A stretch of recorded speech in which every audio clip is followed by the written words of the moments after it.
Hello everybody and welcome back! I am the Pumpkin King, and in today's episode, a long-awaited promise comes to fruition, everyone. We are coming back to the dinosaurs, baby, because we have Jurassic World Evolution 2 on the map today.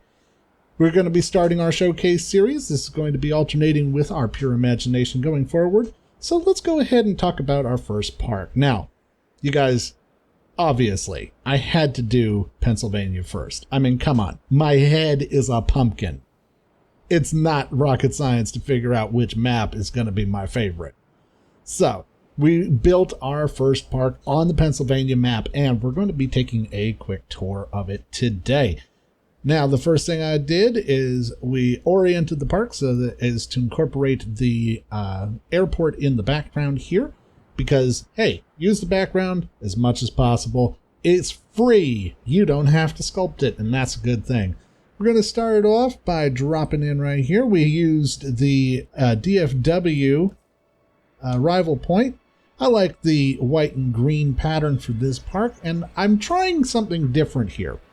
This park, I'm trying to come up with a design that showcases the animals, sure, but also showcases the environment. In my head, I'm imagining a new company. I'm calling it Genentech. Genentech is taken over from InGen, it's taken over from Mizrani, it's taken over from Biosyn. We are done with the idea of having dinosaur theme parks, okay? What we're doing now is we're doing conservation parks. And so with all of the parks that I'm going to be showing you in this showcase series, I want to try and put guests forward, environments forward, and have the dinosaurs be additive to that rather than the major focus. So, let's go ahead and take our tour. If we head over here to our left, head on up the hill here. First of all, I just want to take a moment and say I love this first-person view. It makes things so much better when it comes to laying out beautiful shots, really getting the ground perspective when it comes to all of the different dinosaurs, to the layouts and everything. And right over here on our left is a great example of what I'm talking about. So right over here, we have the usual guest amenities. We got food, shopping, drink, whatever. But because I can go into first-person view now, I can take a look at a lot of the little intricate details that they have on these buildings, and I just love looking through the windows at these painted backdrops. I know it's a small thing, but I enjoy it, and I really am liking the idea that I can make these exhibits to match these buildings and really take the theming to the next level. Heading over here to our right, we're going to jump into our first exhibit. This is our aviary. Inside here we have Geosternbergia and Tapejara, and we'll take a look at the patterns later on. So I can show you all the different skin combinations, but we've got Geosternbergia and Tapejara in here, and they are our wonderful aviary dinosaurs. I'm really liking the look of these pterosaurs, particularly the Geosternbergia with the blue and the yellow. Coming back out from that, over here to our right, we've got ourselves an emergency bunker. I'm using these Biosyn emergency bunkers for this map because of the grass roof. And I kind of imagine them being like built into the side of the hill. So definitely enjoying the ability to mix and match these different eras buildings and really get the correct feel for the park rather than just have to go with one specific era. Heading back around to the left, over here on our right, this is a Megalosaurus enclosure. I will be taking a look at that in a moment. I like to use the number 2 electric fence because of these gold kind of caps and the sort of greenish gray bottom for these fences. So you can see through the fence, but it still matches our color scheme. Always think about theming. Heading over into the main area of the park, right over here. And if we jump on up into this watchtower, you can see there's one of our Megalosaurus right there, just disappearing over the hill. As per usual, I laid out the enclosure with the view in mind, so we wanted to have each of the viewing towers present its own individual view, and each view should be gorgeous. Oh, there's one right down here. You can see that. Heading on out from there, we head up to the top of the hill. This is where we have our hotel complex. We have 4 hotels here. Once again, all 4 are sited such that their views give you views across the island and across the mountains here.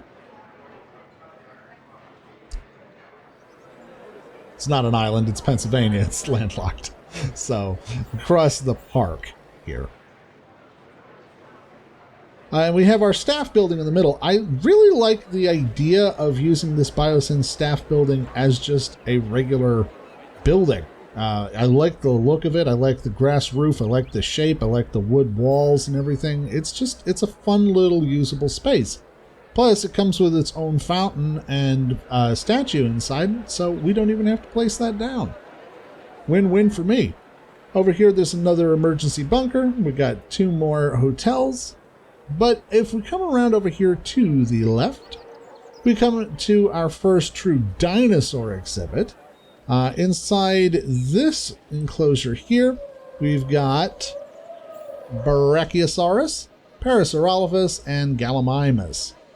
And I wanted to have the color schemes match on the dinosaurs, the feel of the park. So for this one, I wanted to kind of theme it more towards the Appalachians, the woods, make it feel temperate and fallish.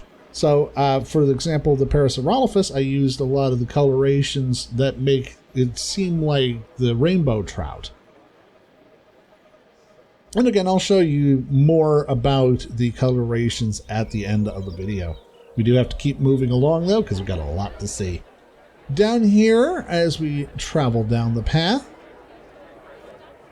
got this nice wide promenade here with the trees along both sides. One of the things that I've been doing with this map in order to take advantage of the fall here is I've been mixing in not only the fall forest brush, but also the pine forest brush. If you've ever been to the Appalachians, you know that there are a lot of pines mixed in, and it's good to have some green mixed in with all of this riot of colors, because in real life, the fall doesn't happen all at once. It does it in stages. Down here, we've got a little complex area. We've got our fossil center from Biosyn. We also have the Jurassic World Control Center, which I chose because of the sort of angled roof that they have on the top there. I feel like it's very rustic, and we'll take another look at that when we get up to the top of the hill. Over here on our right, this is our Biosyn power station. And the reason for that will be seen in just a second, because as we come on up the hill here, you can see we have lagoons. Now what I've done is I've actually structured this particular lagoon so that it looks like it's flowing from one to the other down the hill, in a nod to the Erie Canal, since we're in Pennsylvania. And if we jump into our first viewing gallery here, we can see a whole lot of nothing. Oh, hang on, there's one on the surface. We have Tylosaurus in here. Now, one of the things that... When these animals first inhabited the Earth's oceans, the prehistoric seas were also home to a myriad of fish, ammonites, and other couldn't have said it better myself. So, one of the things that I wanted to include in this park, and we can go ahead and dive down, since we might actually have the opportunity to see something this time, is I wanted to include dinosaurs that at least would be true to the biomes that we're putting them in. So Tylosaurus is actually from Appalachia, which that doesn't really narrow it down, because Appalachia was, well, pretty much everything on the eastern side of the Great Inland Sea where these would have been found. But at least it's true to the correct area. There is nothing quite like I see shadows, but I don't see any of the actual dinosaurs. Keep an eye on our feeding one of the things that I do, and that's a good tip, is if you put the fish feeders on either side of the viewing galleries, you don't really see the aquatic animals as much. I mean, honestly, yeah, you see shadows, but the murky water, you don't really see anything. But at least you get to see fish going by, so it's kind of like an aquarium. Let's go ahead and get on out of here. So, go ahead and jump on out of that view. We can take a look at this area from the air. You can see we've got lagoons here that flow downhill into this big lagoon, which flows past the hydroelectric pump into this retaining wall here, where there would again be a river that goes off the map. We go ahead and fast travel back on over to this area and drop back down. Whoop. I have a little village here where I've got themed buildings. All of the buildings for this park have been themed. They all share the same color scheme. They all share the same sort of general door pattern. Similar layouts, not the same layouts, but similar. Where's everyone running from? Nothing. Okay, cool. Just running. Sure. And once again, I am trying to theme the dinosaurs, the buildings, the amenities, such that when you look through the window, it is something that you want to be able to enjoy. It's a good view. What is everyone running from? Is there an asset out of containment? Nope. Okay. Just running. Sure.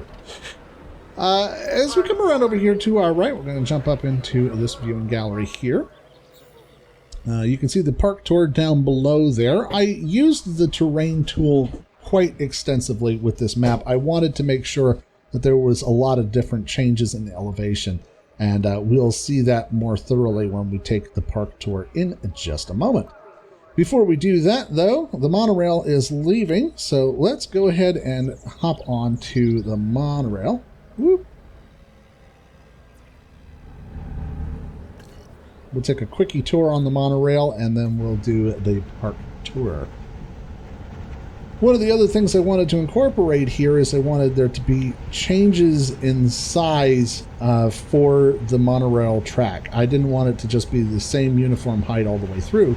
So what I've done is I've actually dug ditches in certain places so that we're closer to the treetops, and raised it up over the top of hills in places where I wanted it to appear in the background of various set pieces, so that ultimately we get a good view from the monorail here.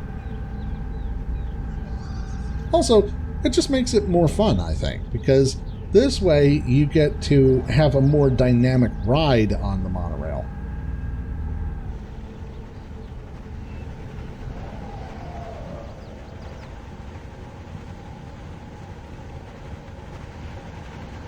See, like right here, when you're able to travel through the treetops. Love it.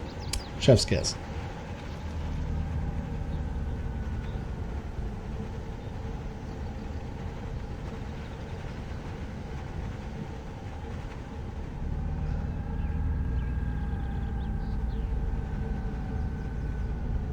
And we'll go ahead and tour this part of the park before we carry on. Let's hop on out of here. Get back on the ground. All right. Leaving out of the monorail, we have another little shopping village here, and this is what I'm talking about the uniform theming.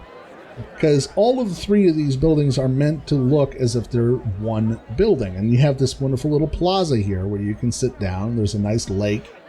You can have your drink. You can enjoy a pumpkin spice latte or hot cider or whatever it is you drink on a nice, beautiful fall day like this.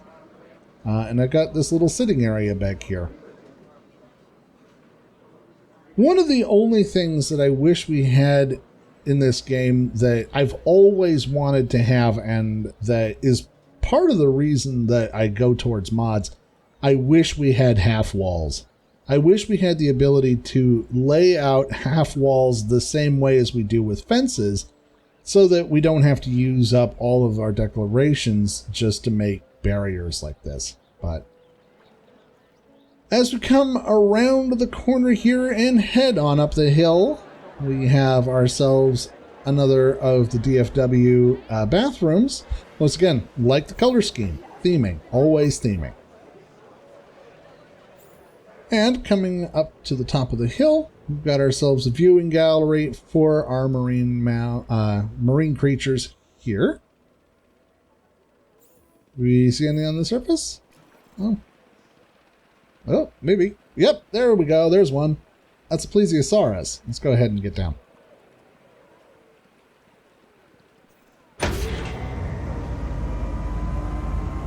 So, in this lagoon, I have plesiosaurus and attenborosaurus. A piscivorous plesiosaur that once lived within the coastal waters of early Jurassic England, Attenborosaurus was named after the universally revered broadcaster, Sir David Of course, Attenborough. it could also be Richard Attenborough, who played Hammond in the Jurassic Park movies. Alright.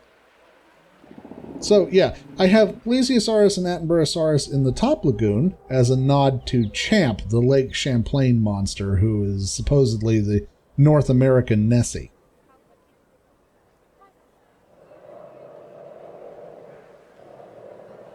Heading on down this way, we have 2 more viewing galleries to see. It's a bit of a walk.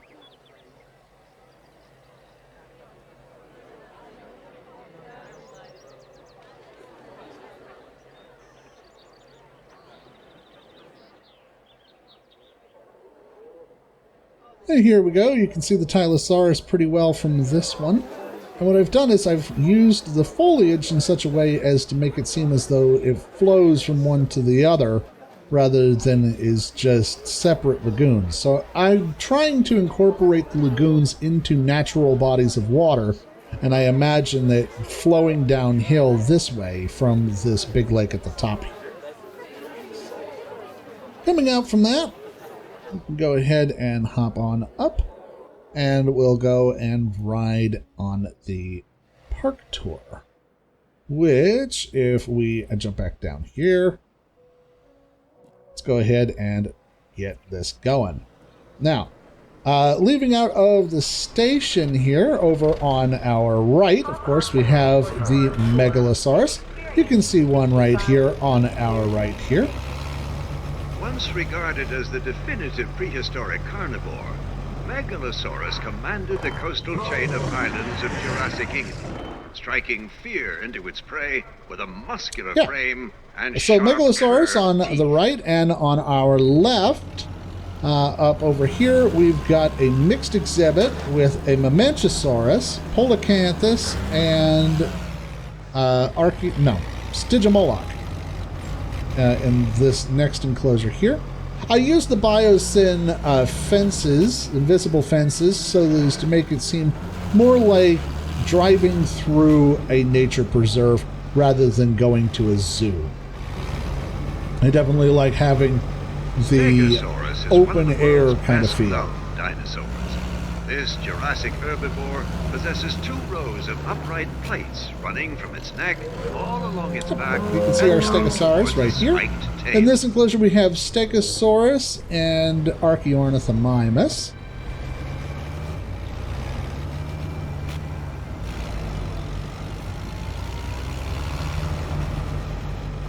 And you also notice as we travel along, I've been incorporating the Paleozoic feeders, the trees for the herbivores, in with the actual foliage. That way you can kind of camouflage it in and make it seem like it's modern foliage. Closely related to other ornithomimosaurian dinosaurs, such as Gallimimus and Struthiomimus, Archaeornithomimus is a fast runner with long, strong hind limbs. And is We've got often likened Deinonychus in to our here. We've got a modern-day pack ostrich. of 9 Deinonychus. I have 4 different patterns here.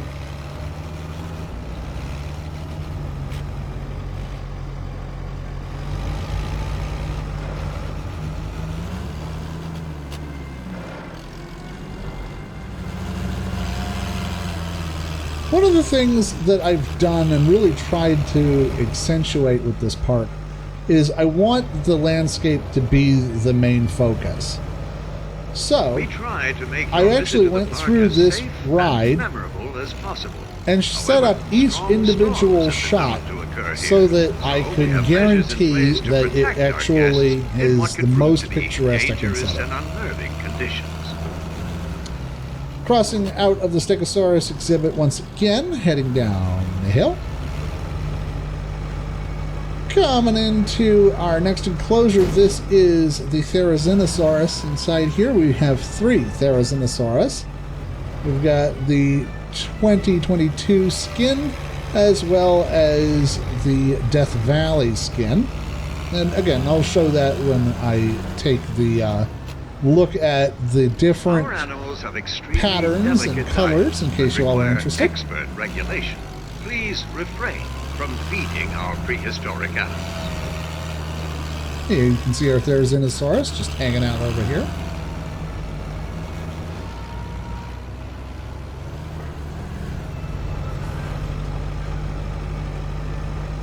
And leaving out of there, we come now into just an area where it's just nature.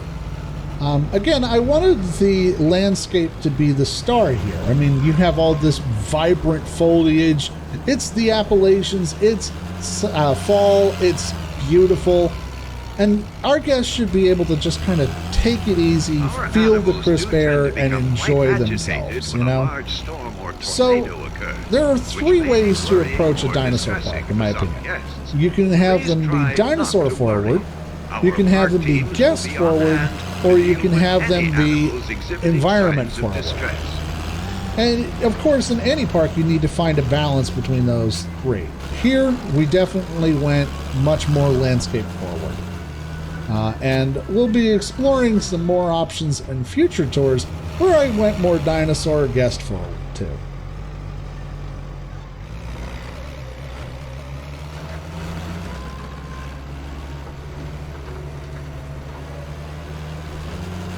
Please be aware that loud noises can disturb our animals.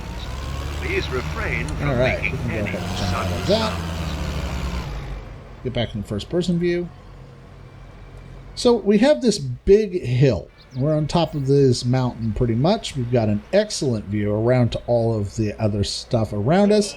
And right here,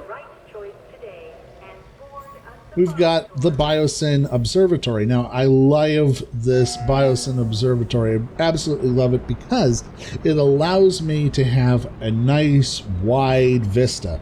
And better still, it connects to the Hyperloop so that I don't even have to I don't even have to get a path out to it if I don't want to. But look at this beautiful vista from up here.